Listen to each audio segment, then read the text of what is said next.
work? Well, Jen, I have to get started. I was a returning mom myself about 19 years ago. I left the workforce because I had a young infant at home, and I chose to take that break. When I tried to return to work, I faced multiple challenges. So I was just a bit shocked. So I have been in the shoes of women who take time off for multiple reasons, whether it is to take care of their loved ones, to raise a family, to perhaps take a sabbatical.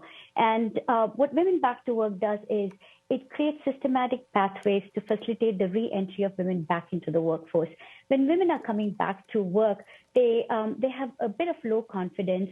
They are not ready to return. They do not know what skills they need to really enter the job market. So there is a gamut of things we do to help them and enable them to return to work. Well, and talk about sort of how you work with companies specifically and how you ensure that it's not just about getting women back in the office or to work, but it's really about working with them and talking to them and following them through the journey.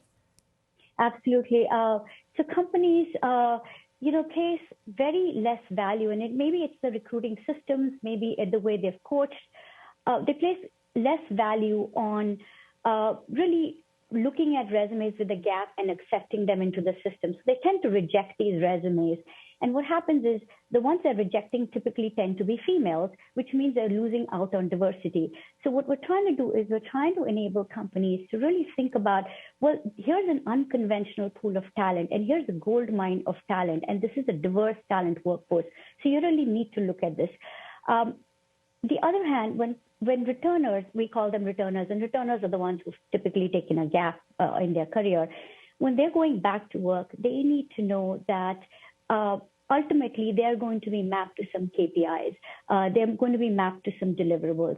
So it is, how do you start to think about, when I go into the workforce full time, 40 hours a week, what do I need to take care of on the back end? I've got to get my allies in place. I've got to make sure I can code a certain way. I can make sure I am confident. I have the right communication skills.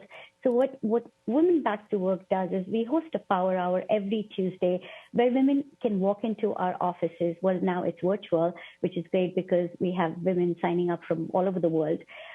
We do an intake process, look at their resume. Where are the gaps in the resume? How do you interview? Make sure they are telling the world that they are looking for a job, your soccer moms, your colleagues, your neighbors. How do you start to prepare for these interviews? Where do you need to upskill? And then at the end, how are you going to really appear in an interview? What are your presentation skills? Right. And then once you have the job, how are you going to perform on this job? And Sona, you mentioned get allies in place. Can you talk about the role that allies or partners have in this process? Absolutely.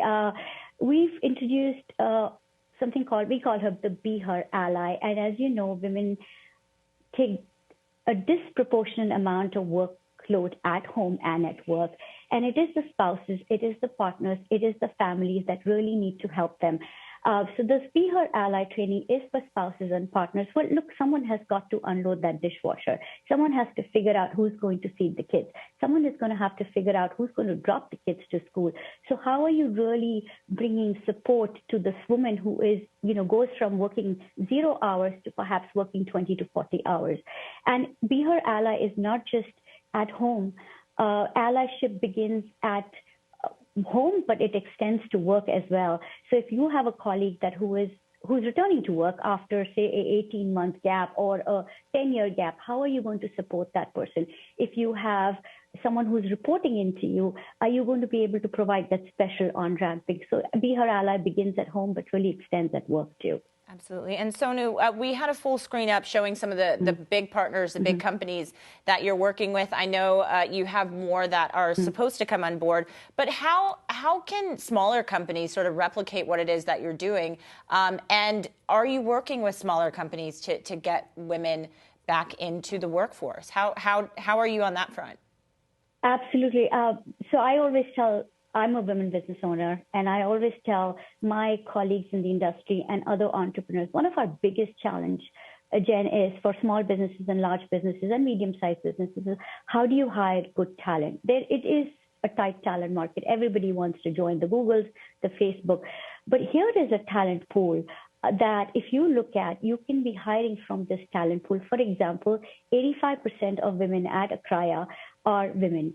About 70% of these are returners. And I can tell you that they give their 200%. They make for loyal employees. They are enthusiastic. They've set the bar really high. So look, don't miss out on this talent. Does not matter whether you're a small business or a large company. And so what are some of the smaller companies that you are planning to work with? Well, there are smaller companies that are, of course, business owners like myself. But in terms of companies, we are going to launch our partnership with Pure, which is not very small, but there's a host of exciting startups. There are a host of VCs who are now coming to us and saying, look, we want to build a good talent pool, and we want to ensure there's diversity and inclusion. So let's not reject this female talent pool. So I would say a lot of VCs, a lot of exciting startups are now looking at this talent pool as well. And have you found any specifics in regards to industries that are really pushing this forward, or is it across the board? Are you really seeing more and more companies wanting to get involved? Yes. So it's the technology industries, it's the internet business, it's the service industry that's looking at this talent pool. Now, when you look at org charts across the companies, and especially in the technology and engineering orgs, there's a lot of inequities, and I almost think of this visual where there's just a pop of women in these groups.